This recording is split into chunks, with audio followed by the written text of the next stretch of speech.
ঘটে যাওয়া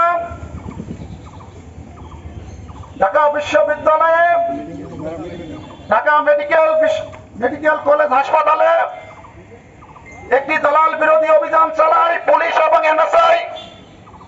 সেই অভিযানে দালালদের সঙ্গে আমাদের প্রায় 40 জন সহকর্মী ভাইদের গ্রেফতার করা হয়।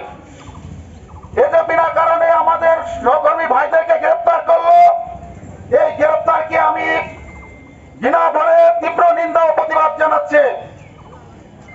প্রিয় সাংবাদিক ভাইরা আমার, আপনারা জানেন আমরা দেশের স্বাস্থ্য খাতে কাজ করে দেশের উৎপাদিত ওষুধ সম্পর্কে, দেশের যে ওষুধের সেবন বিধি নিষেধ সম্পর্কে আমরা ডাক্তারদেরকে অবগত করি। আমরা হাসপাতালের কোনো অনিয়ম বা দুর্নীতির সঙ্গে আমাদের কোনো কলিগ কোনো সম্পৃক্ততা নেই এবং হাসপাতালে কোনো রোগীদের সঙ্গে এবং ডাক্তারদের সঙ্গে আমাদের কোনো কলিগ প্রতারণা করেছে এমন কেউ বলতে পারবে না।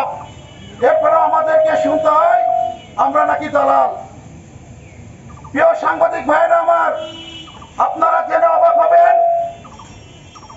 একজন মেডিকেল রিপ্রেজেন্টেটিভ যখন সকাল থেকে রাত পর্যন্ত রোদে পুড়ে বৃষ্টিতে ভিজে এক হাসপাতাল থেকে অন্য হাসপাতালে গিয়ে ডাক্তারদেরকে একটি ওষুধ সম্পর্কে সঠিক তথ্য পৌঁছে দেয়, তখন তাকে বলা হয় দালাল। আসলে এটা সত্যি আমাদের জন্য লজ্জাকর, কষ্টদায়ক। আমি আবারও প্রাণ ভরে আমার তীব্র নিন্দা প্রতিবাদ জানাচ্ছি।